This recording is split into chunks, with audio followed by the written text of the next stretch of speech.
Thank you for joining us. This is Paul Wilson. And Chris Emke. And you're listening to Diesel Performance Podcast. Chris, this week over at Calibrated Power, home of Duramax Tuner, I have been really busy getting ready for a big announcement coming up for March. Yep. I know you've been dealing with some of the products, and Justin, our producer, who also works with me on the marketing side, we got a chance to kind of tease out some new projects that are going to be getting launched here in 2021. Yeah. So there's been this whole idea of what 2021 looked like for us in the year of 2020. And that was the release of a lot of new turbochargers on some of the newer platforms that we've had the ability to tune over the years. So we had the L5P, right, that we've been talking about. It's been really good feedback in the market. We have the 6.7 Cummins, which we're going to be teasing out a little more here. There's going to be more info to come. And then you guys dropped the bomb the other day on a couple of turbine shafts getting turned for the 6.7 Power Stroke. Dude, so excited for this. There, again, it's a new to the industry product where it's a drop-in replacement, more or less, but it follows suit with a lot of our 67 G2 line where you get, the unison ring, big turbine, big power, but really good drivability. So there's more to come on that, but I was really excited to see that finally drop.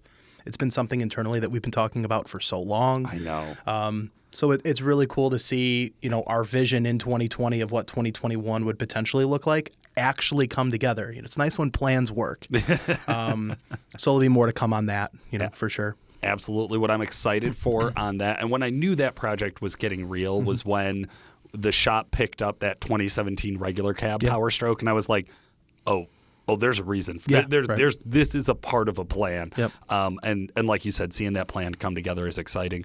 One of the things I think a lot of people that, even though we talk about it, Chris, maybe they don't plan for as well as they should, is cold weather. Right now, it is, I don't know, negative something outside. It's been in the negatives for about a week now. Yeah. I hate this, but I'll be honest, man. My little dad wagon, the X5, not gelled up once. Yeah, no, my the TDI has done really, really well. We've been running the winter blend additive from Exergy in there, and it's definitely, the car hasn't gelled up yet, so I would say it's doing something, right? That's right. Especially when Monday morning when I get into the office and start working on my computer, I have not one, not two, but three guys email and call saying they dropped their trucks off at the shop over the weekend because the trucks gelled up over the weekend and they couldn't get it started. Yeah. And you get this slew of phone calls from guys all over, the centralized Midwest, because we are in a very cold climate where we're at right now. And trucks are gelling up, they're gelling up. So it's a real thing. This is real. We talk about it, but we're literally in that time of year where, it's a problem. And, got to be proactive with it. I have guys, well, my truck never did this before. I had a lift pump and now I got a lift pump and now it's gelling up. Well, no, it's not just because of the lift pump. It's not just because of one thing in particular. You got to think about where you're getting your fuel from, right? Yeah. How much fuel are you leaving in that tank overnight when the truck isn't running? What's the temperature like outside? When was the last time your fuel filters were replaced? There's all of these things that come together to a end result for why your truck is the way it is. That's right. So I always try to, myself visit high frequented fuel stations, right? Fuel filter replacements, stuff like that. Maintenance is key. And then like this year, like I said, I've been adding the additive from Exergy, and so far, fingers crossed, it's been good.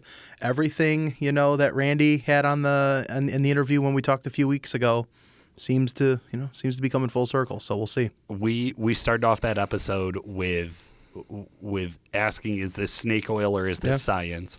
And I think we heard a really good explanation of the science. Yeah. But they still hold out that portion of the belief until you get to see it happen in real life. Yeah. And like I said, my car sits outside. Yep. I go days at a time nowadays without driving it, without starting it, without moving it, nothing. I've parked it generally on about a half a tank of fuel. I'm not like obsessive about fill-ups. Well, I haven't had any issues. Well, here, I'll real world situation, right? Yep. Parked my car in my driveway last Thursday. Okay, so the Thursday the 4th, right? Got real cold after that. Car was on just over a quarter, just under a half, okay? Started the car for the first time yesterday, Okay, so yesterday that would have been the 10th. So from the 4th to the 10th, the car sat in the driveway, never ran. Yeah. And we've had some negatives. I mean, over the weekend, we had negatives of -8, -10. Cycled the glow plugs a couple times. It took a second or two for the car to pop off. It's cold. Yeah. Popped right off, though.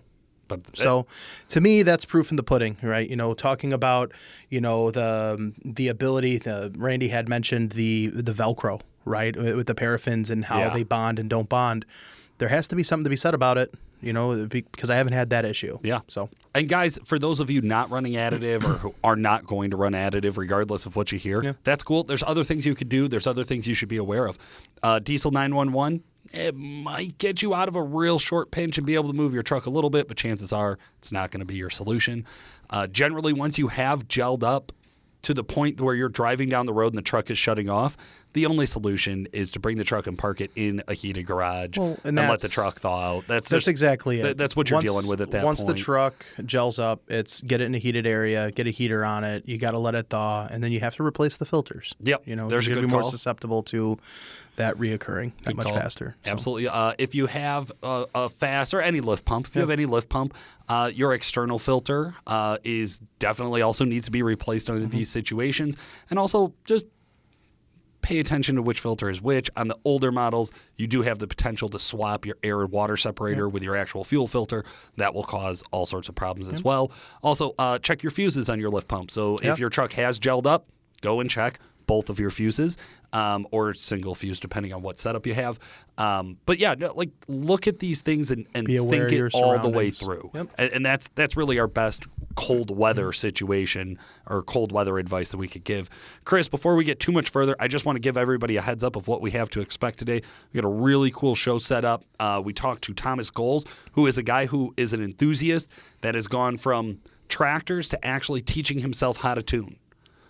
This is, I think, going to be a really fun piece for everybody to listen to. We, of course, got our super tech, Jeremy Garnett, from the shop in here with another really fun segment for you guys. Can't wait to hear from him.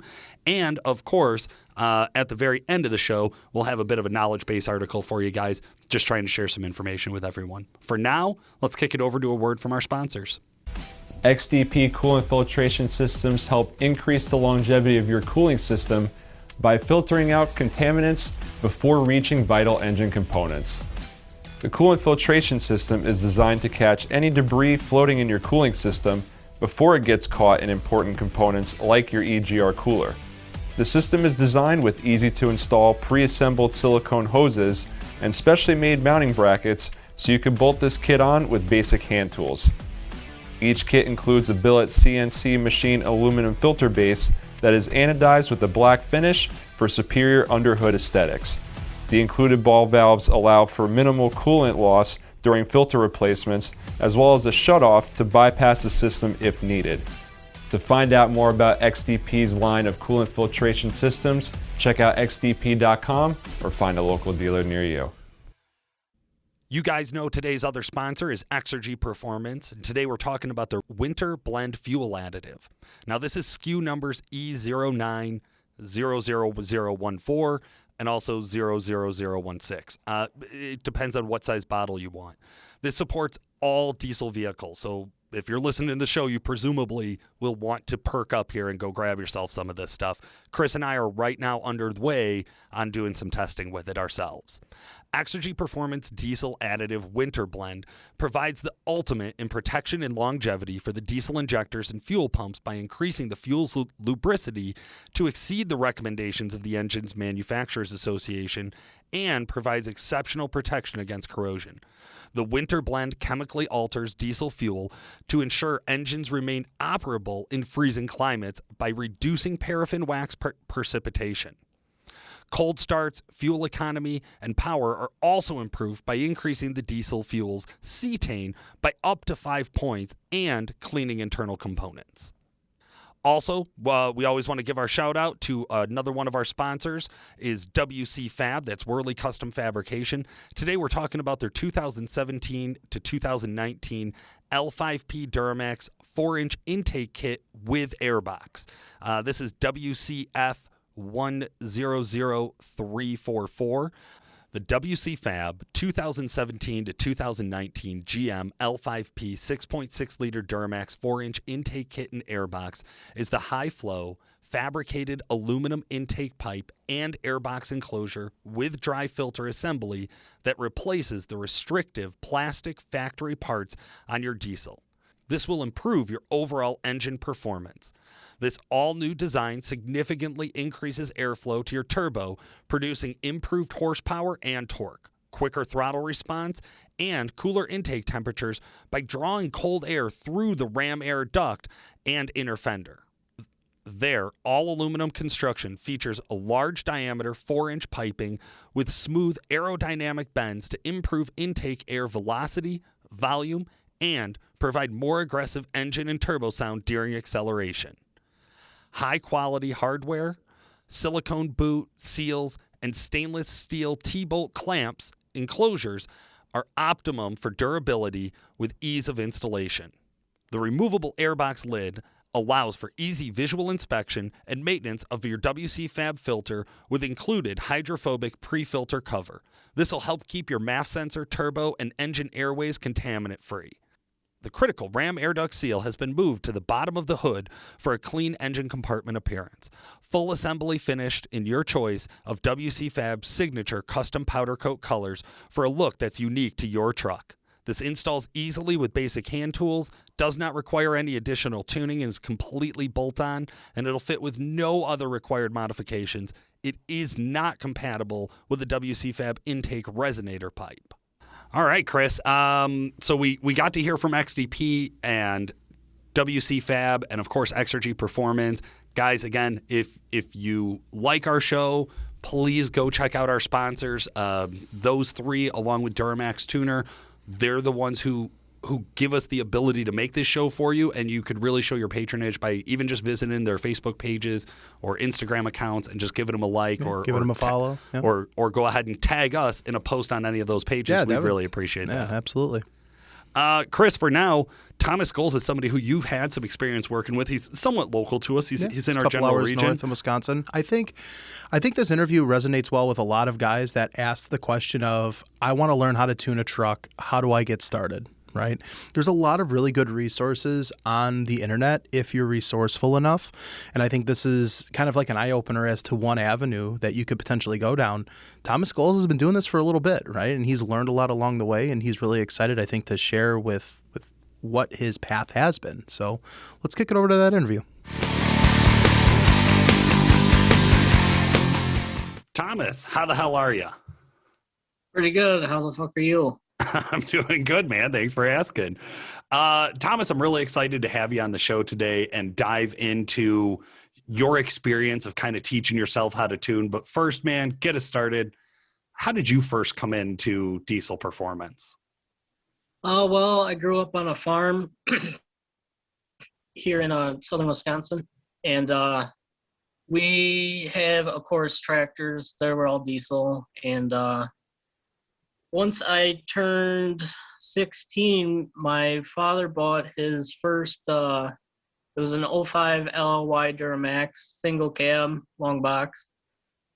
And I took over the truck he had before that. And that was a 95 Chevy 350, just a gas truck. And after kind of riding in his truck for a while and being around it, I decided I had to get one. And so I also bought an 05 LLY extended cab short bed in the fall of 2008. And I still have that truck to this day. Oh my God, really? Held on to that LLY forever. Yeah. Yep. That's so cool to hear. I like when the beginning of your experience is with something like an LLY and just a stock truck and not like a balls out high performance vehicle, because you get a chance to kind of understand all of the good and the bad of that truck, right? Like you're not starting with something that's super modified already. What did you do to it? Where'd you go with that LLY? Well, the first step was I put a super chip programmer on it. Yeah. then I did exhaust, and then it basically, I just drove it for a few years, just like that. And then I met my now wife, and her brother was at the time just turning 16 and getting into trucks, and he ended up getting a Ford 6.4 liter. Ooh. And then of course he was into modifying it and all that, and then I got back into it a little bit, and it kind of just snowballed from there, and just kept adding parts, and let's see. Oh, and the head gaskets ended up going out on that truck at 99,000 miles. Oh. So I replaced them. After I got that done, then I ended up going with EFI Live through Duramax Tuner, and loved the tunes. And that's kind of where the whole tuning thing started for me. I got real interested in EFI Live and what it was and what you could do with it. And then, of course, shortly after that, I had to get a built trans. So I got that done. Then, of course, once you start doing that power, that's never enough. So you gotta add some air to that. So then I did a Danville Performance 3794 Stage 2 Turbo. And at that time, I thought that turbo would be all I need because I just keep it on stock fuel. But that didn't turn out how it went either. Got that turbo in, and then at that point, I started learning how to tune my truck myself. And then now today, the truck has got 100% over Exergy injectors, that same turbo, 12 millimeter stroker pump, lift pump, and a shot of nitrous. Oh, wow. I love it, man. Okay, you've really stepped this thing up. And I want to dive more into some of this here. I love to hear that progression where it's this natural progression of kind of moving through the problems of the truck, right? You started off with that basic box tuner and an exhaust, and you drove it. And then something got you motivated, usually a little bit of competition. And then you're like, okay, I'm going to step it up. So, but then it sounds like you didn't get into the custom tuning until you had that major hurdle of having to do your head gaskets. And I know a lot of guys look at that project and they go, well, if I'm going to put the head gaskets, I'm going to stud it and I'm going to get back into this. I'm going to do it right. You know what I mean? I'm going to go with that custom tuning and I'm going to go with that upgrade. So that makes a lot of sense to me. I like that. And then there's this kind of allure to learning how to tune your own truck, especially as you start getting up into more and more modified vehicles, and the higher in the horsepower and the more complicated of a build you have, the more appealing it is to kind of want to have some more control over it. So tell us a little bit about getting started with teaching yourself how to tune. Why did you want to learn how to tune? Well, I just got real interested in it, and kind of I've always been pretty decent with computers, and I just started I ended up purchasing the Starlight Diesel training book. Okay. And that thing was worth every penny. That thing was, it was really good. And it helped me out a lot. And the first tune I remember that I loaded up in the truck, that was before I got that book. And I went to drive it. I hit the throttle and it was just going along normal, but when it came up to a shift, it redlined the RPMs. Oh no! I had the base torque tables all screwed up. So that book helped me out quite a bit, learning how the tables actually flow together. You know, that's a cool aspect of it there, Thomas, is you started off just kind of putting a tune on the truck and then found a resource to explain more. Because when you first open it up, you start thinking like, oh man, this is easy. I just turn everything up, right? Like I'll max them all out, no big deal. Like it'll run great. And then all of a sudden you go to drive it and you're like, oh, wait a minute, it's redlining when it tries to upshift, and I have this problem, I have that problem. So you go to an industry leader.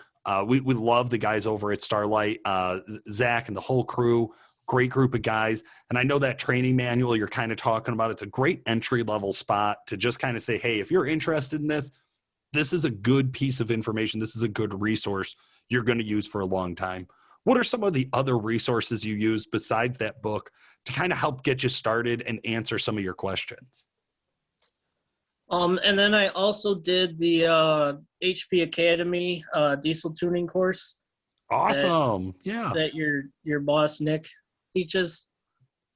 So cool. That was great too, especially being able to see it on video and kind of being walked right through it. How the tables all flow together, what things do, like timing and boost and the MM3 and just everything and how it all fits together, and it was really good. That's such a great reference there. So yeah, so guys, listeners, I think we've mentioned it quite a few times before. Nick Pregnitz from Duramax Tuner is a host on I think it's the Advanced Diesel Tuning class with High Performance Academy or HPA. Really, really cool resource where they take some time to do actual video tutorials, break down a lot of different stuff, and actually walk you through some tables.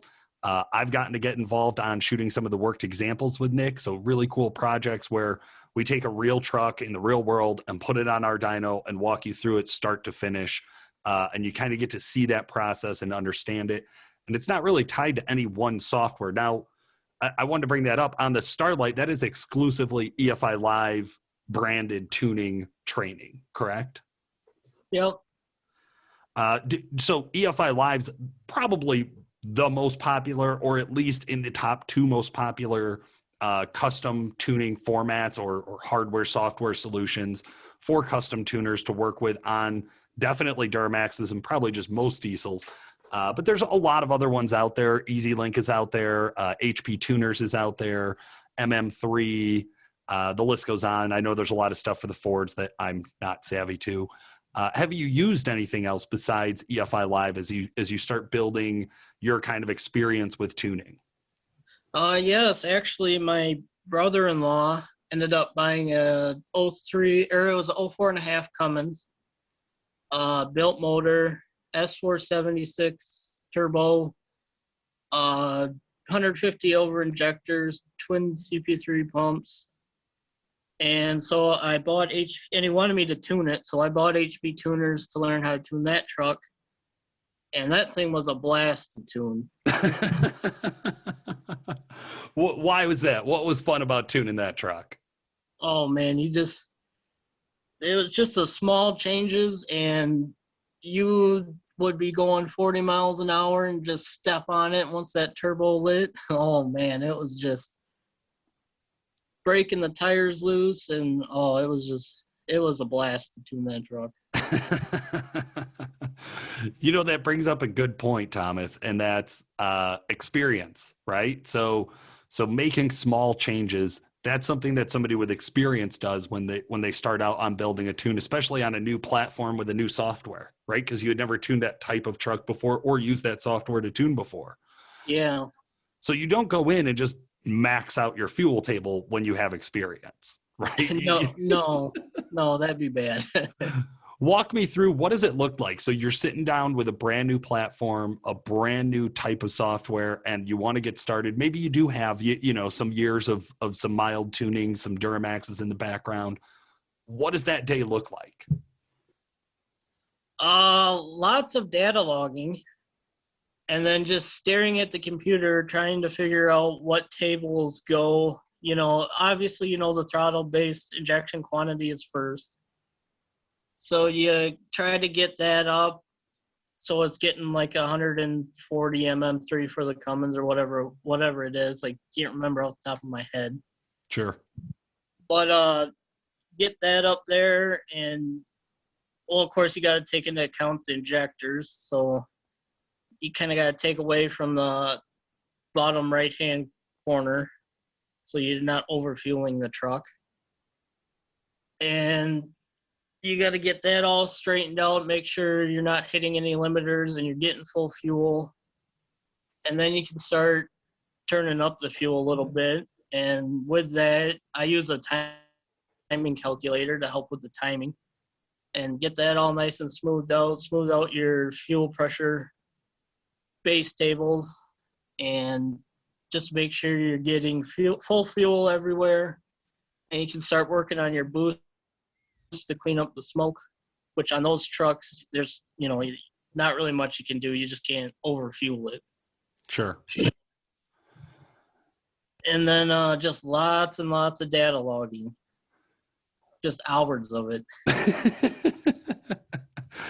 I think that's one of the points that a lot of tuners forget is how much time you spend recording the data compared to how much time you spend reviewing the data compared to how much time you spend actually modifying a tune table, right?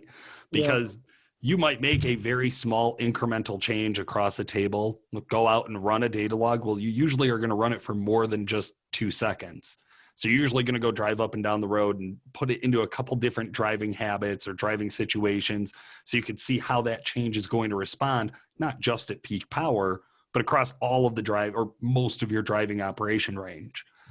Then you have to go back and look at the data. And again, maybe it only takes you a second or two to make another small incremental change. Well, guess what? Process repeats. Like now you're out, you're driving it again, you're data logging it again, and you're pulling lots of data. That's one thing that I've learned about being around tuning for so long is you're looking at not just one parameter. What are some of the PIDs that you watch as you're getting into a tune and you feel like you're getting close to the end of a tune? How do you know if you've gone too far or if you're right at that sweet spot? What are some of the things you keep an eye on? I keep an eye on fuel rail pressure, and I also look at the tailpipe and to make sure that there's no extra smoke and try to keep it nice and clean. And then I look at all my fuel injection quantities, timing, boost on variable vane turbo trucks. I watch the turbo vane position. And MAF sensor, desired and actual fuel rail pressure. I watch that very closely to make sure it's not dipping down too far. And once it does, that's when you kind of back off of it and back the tune down just a little bit so you can hold that rail pressure. Those are all really good PIDs to keep an eye on, because I think what you're showing there is that it's not just a dyno number that we're watching when we start building a tune, right? We're not just running it and saying, okay, we got a little bit more torque, we got a little bit more horsepower. What we're looking for is how's the truck going to respond to our actual changes that we're making in the tuning tables. So as we start to push that truck too far out, well, we might have to come back and back it off. Now, if you're on a dyno and you're just watching peak power, your truck might hold it for the majority of the run, or it might slip a spike and you might be able to make that power once or twice on a dyno. But what we're looking for is what's going to consistently be able to sustain within the truck and within the limits of the truck. And as I talk about limits, one of the things I think of, Thomas, is how tuning has changed from your LLY to like an LML, an L5P, or any other newer generation diesel that now has the emissions equipment on it. There was a time when everybody just turned all of your emissions equipment off and throw some fuel on it and call that a custom tune. That's not the industry we're in anymore. Deleting could get you shut down or thrown in jail, could get you fined an exuberant amount of money. Deleting trucks is going away, right? So it's something that's happening. It might always exist in some sort of underground format, but in the mainstream, deleting is going to become harder and harder and more expensive, and therefore less and less practical to pursue. How is your tuning, or how have you had to kind of relearn tuning to adjust to emissions equipment being intact? That's actually the point I'm at right now. I have gotten a wideband O2 sensor, and now I need to get an LML with some emissions equipment on the truck and get that O2 sensor put in there so I can really start seeing what the air to fuel ratio is doing and start learning how to tune that way versus just taking all the stuff off. That's such a great point. Sometimes as a tuner, you may have to look at actually adding additional sensors because your factory equipped trucks give you a lot of stuff, but they don't give you everything that you're going to want to really get that tune right. And when we talk about getting an emissions equipped tune right, the first thing that pops out to me is, hey, it's not just the power. Are you going to fill up my DPF? Literally what every customer asks. Well, hey, if you build the tunes the way you used to, that's a possibility. You have to take some time and really understand, how does the DPF work? How are we going to make this a successful tune and a successful truck, something that somebody can drive and enjoy for a long period of time? Yeah, and you got to get that air to fuel ratio just right, so everything works happy. You're not building up extra soot, and you can get more power out of them with the emissions equipment on, as you guys have shown. You've been doing it for a long time now. And I just got to get caught up to that point now. Well, hey, I'm excited to hear that you're still going out there. You're still learning, because that's something that I think a tuner will always do as the new platforms roll out and new hardware and software comes out. As a tuner, I think you'll always be in that state of having to learn something new. You're never just going to say, I'm a great tuner, I can do it all. You're always going to be learning new stuff as you look around. Thomas, thank you so much for joining us today, man. I think this has been a really fun episode. Listeners, I know you guys are going to love it. Make sure you jump on Fans of Diesel Performance Podcast Facebook group and tag Thomas in there. Let him know how great he was on the show today. If you got a piece of advice for somebody who's new to diesel and they want to learn how to tune, what's that piece of advice, Thomas?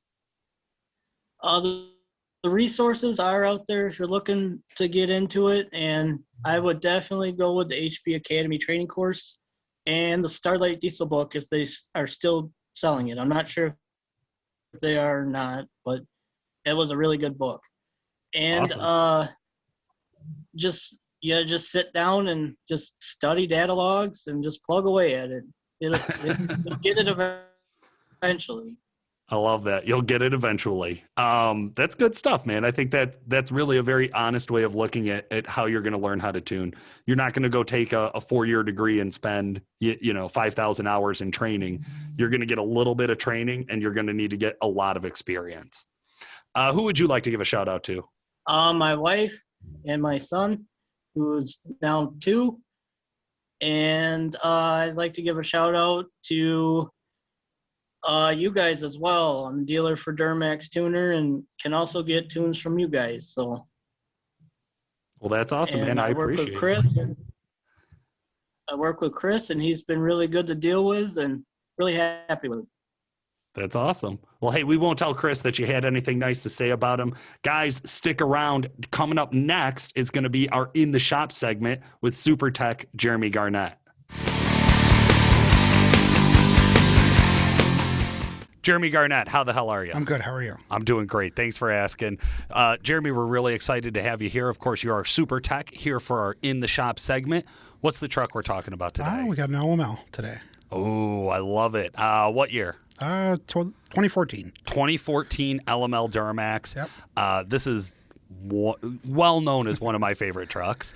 Go ahead. What are we dealing with? She came in the parking lot, and we had to push her in because she was gelled up. Oh, it has been real cold weather. I'm sure we've been talking about that on the show today, guys.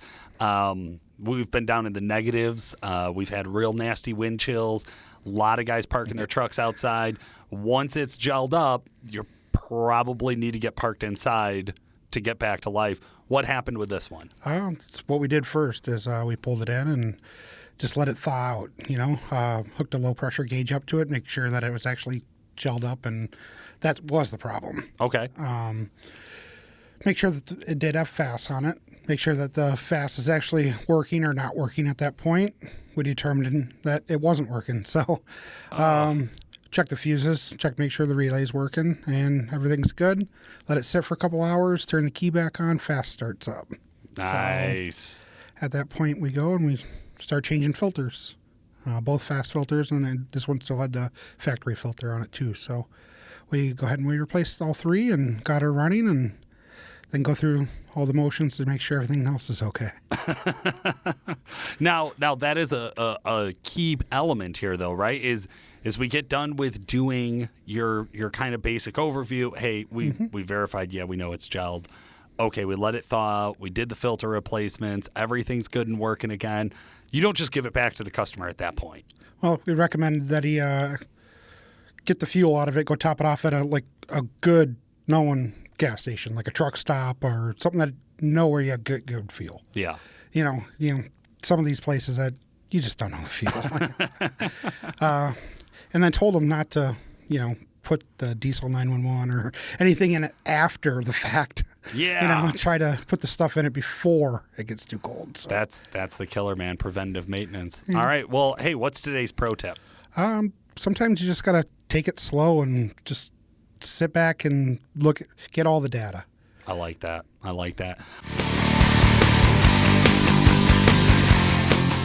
Jeremy's a good dude, right? And I was walking in the shop here this week, and he had a truck tore apart, and I always joke with him, right? And I tell him, I was like, man, if I was still working on that, we'd be like day 3. I'd still be staring at the engine together, right, without being apart. And he looks at me, and he has a completely different outlook.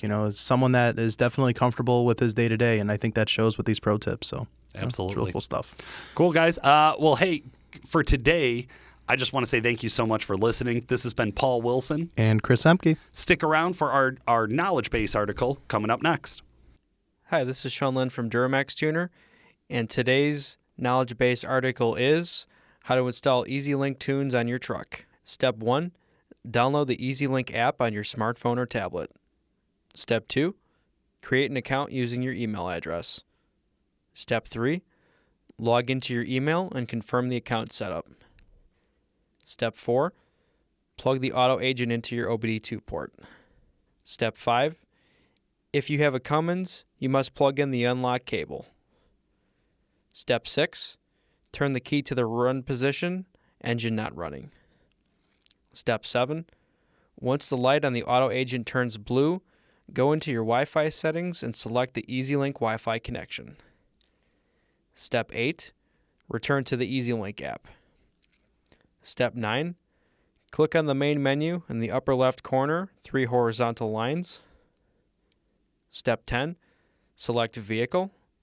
Step 11, select Technicians. Step 12, click on the plus button and type in EasyLink at DuramaxTuner.com.